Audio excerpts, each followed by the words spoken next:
They won the trade, if you want to call it that way, but I don't think Chicago lost the trade. I think this was one of those good trades for both teams.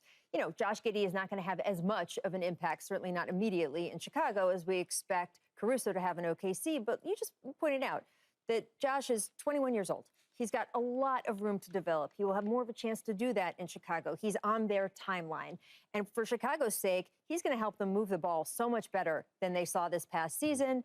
You know, he's great with the assists, and obviously they have just been one of the best teams that have the most unassisted baskets in the NBA. There's a lot of places he can make an impact. So, again, I don't think Chicago lost this trade. But let's talk about who won in terms of the idea of Alex Caruso in Oklahoma City is so dangerous. It is just another Sam Presti move that you have to sit back and clap your hands, because this wasn't a team that couldn't defend before. They've had Lou Dort. They had great team defense. But now they are going to be just teeth in every opponent. I want to read you some stats here.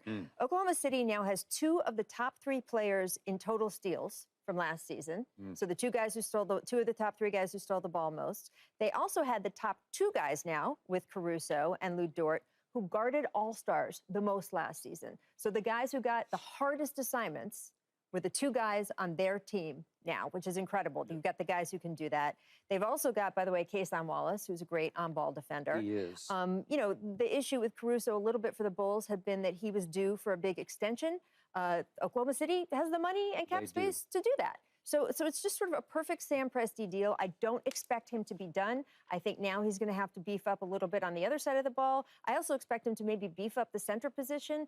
Chet Holmgren is fabulous, but he's not the biggest physical presence. Beef him up. How about that? Well, I mean, they can. And there's a great picture, by the way. I'm not sure he's capable of beefing up, but go ahead. I don't know if you saw Victor Wembanyama post a picture of him all muscly now and kind of compare it to his state. So it can happen.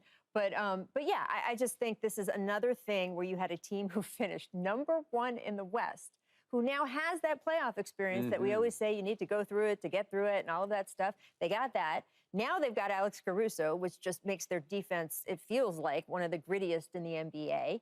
And he's not done. So it's just this team just keeps getting better. And when we talk about the Lakers, when we talk about the Timberwolves, when we talk about Denver, you have to remember the competition is going to get harder because teams like Oklahoma City are going to be better. You know what this move is, though, Skip? It's a Boston Celtic move, believe it or not. It's a Drew Holiday type move? This is what they did to get over the hump. Yeah. We need to be able to do the same sort of thing. Agreed. Look, the deal is like Rachel was saying. It's not like Chicago lost the trade, and it's not like all of a sudden OKC just, oh my God, they fleeced them. It's going to work out probably for both. You get a young 21-year-old that eventually may become a foundational piece for Chicago, where you got a 30-year-old getting up in age that, you know, you say, okay, his contract, he wants an extension, is coming up. They got about $30+ million. They could spend it in OKC. The great thing about OKC is they didn't have to give up anything. It's just a straight trade. They got all their 10,000 draft picks still in their back pocket to do whatever it is that they need to do with them. Now you get a guy like she was talking about, Rachel was talking about, an all-NBA defensive player. Okay, you get that.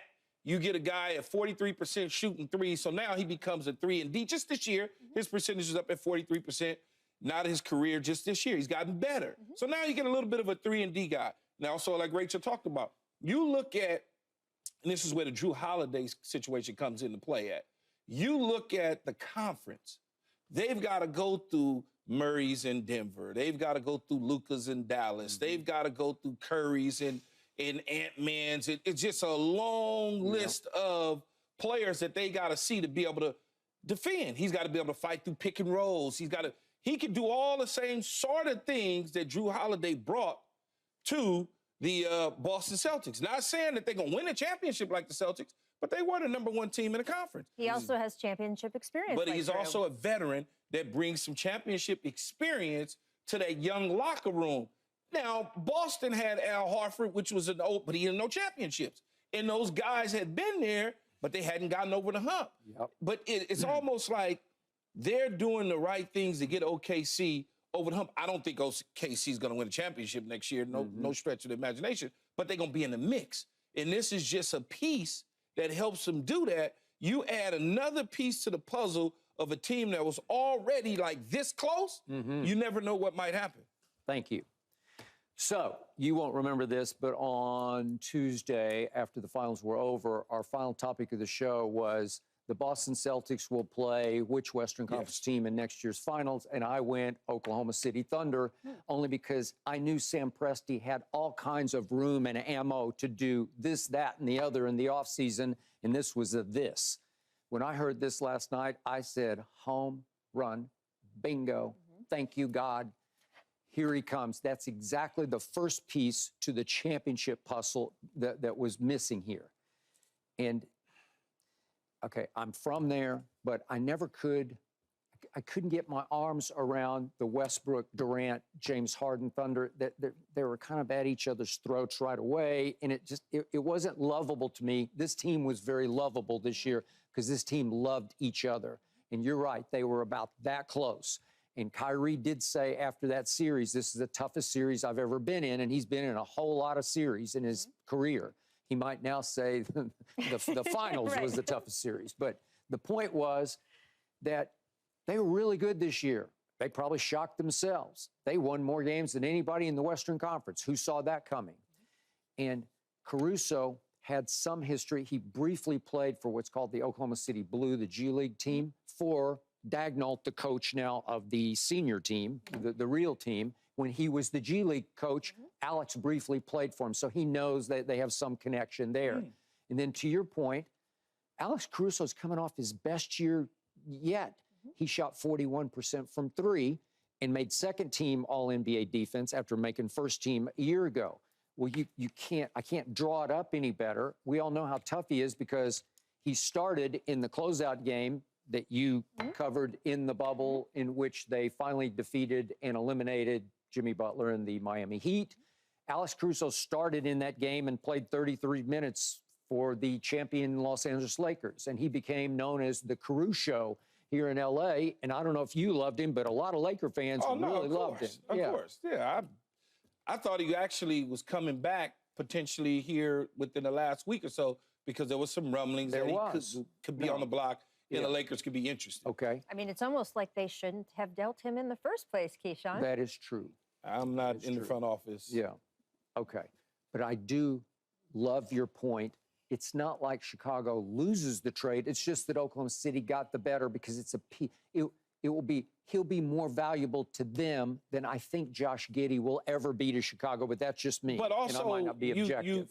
From a money standpoint, Chicago with him and the money, plus OKC is further along than Chicago. Chicago ain't beating no damn Boston. That's just Josh Giddey is 6 feet 8 inches tall. Don't forget that.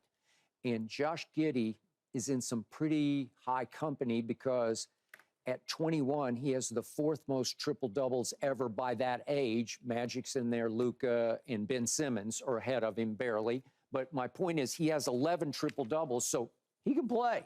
And he was their point forward for this team. And yet, he had an off-the-court issue, and they got through it, and it was settled. And he got benched a little bit in the playoffs. Did he get benched? Yeah. I mean, he got benched a lot because they lost confidence in him. And what really bothered me as a fan of that team, you could just see he started losing confidence in himself. And his points fell completely off in the playoffs because he's averaged for his career 14, 7, and 6. And he had the 1 year, 2 years ago when he went 17, 8, and 6. Well, that's really good. And then in the playoffs, he fell off to 9, 4, and 2 because he fell out of the rotation almost. So not out of the rotation, but he fell out of the starting lineup. So the point is, was he expendable at that point because of all that he'd been? Sure he was. And I'm sure they're thinking, we just stole Alex Caruso because he's 30, but can he play for, I don't know, 4 or 5 good years? Sure he can, right? No, I know he's 30, but I'm just trying to think. He's a young NBA 30 though, because he hadn't played. Right, since he was 18 years old. Since he was 18 years old in the NBA. Yeah. So he's a young 30-year-old NBA. So really that probably is more like, he's probably like 25 years old. Yeah. And 30's not that old in the NBA anymore. No, it's not. No, it's not. It's not what it used to be. Yeah.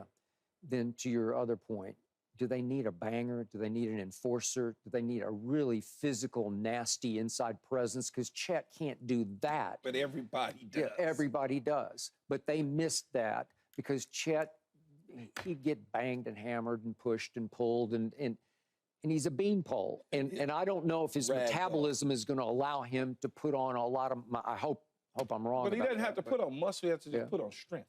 Yeah. His problem is they could just move him. It's almost like, I don't remember what series it was, but it might have been Dallas, but they could just go, we want you to stand over here. Lively would just move him and move him on. He'll go over here and stand. Agree. But whatever he does developmentally, you need more size in the West right now. Yeah. This is a conference with length and bigs. This is who is dominating that conference right now. And so if you are going to compete and get a decent seed and therefore a good path in the playoffs, you need to have more than Chet Holmgren. Yeah. And that's not a knock on Chet Holmgren. It just is something that they need. Same thing the Lakers need. Sam Presti knows it. And he has a lot more assets than the Lakers have. And it goes back to, hey, JJ is going to do well if the Lakers can improve their roster. I assume they will improve their roster, but they're going to be competing with teams like Oklahoma City for some of the best guys, and Oklahoma City has the assets. Yeah. I don't even know where to find one at a big. I have no idea where to find one at. Well, Sam Presti will find one. Trust me. Because everybody's bigs, everybody's frontline bigs are their guys. So I don't know, like, who's buried on a bench somewhere. There are definitely players, especially at that position, that if they're put in a better situation, succeed. We see that all the time. That's a position that really fit is a huge, huge factor in. Unless you're talking about Shaquille O'Neal or someone like that. But in general, that is a fit question with the bigs. I noticed this morning that Bol is an unrestricted free agent, but now you got another taller Chet, right? Skinny guy. And he wants to shoot threes. So right, okay. Bol want to be out there at half court. But he does have potential to me. Yeah, but he wants to shoot. He does. He wants to be out there at the three-point line. Well, so in some ways does Chet. Yeah, and so that to me, that doesn't make sense. They actually want Chet to handle the ball more because he's a really deft passer. So they want him to be out a little higher, initiating the offense. So you need a physical presence. But still, they won the West in the regular season. And I don't think that's any small achievement to me, to win 57 games. No. Right? Because you got to be beaten some. I know you can say, well, nobody took him seriously, and next year they'll take him a lot more seriously. Well, I didn't say that. Paul said that. Maybe Paul said that. Yeah, I didn't say that. Yeah. Okay. Yeah. Paul said that on the duck boat. Yeah. Did he? No, he's probably. I'm sure he's. As we speak. He's probably finding his seat on the duck boat right now. Well, can he find the duck boat? That's that too. That would be a question. Thanks for watching, Undisputed fans. Do you want more highlights from the show? Make sure to click that subscribe button for all the exclusive content from Undisputed.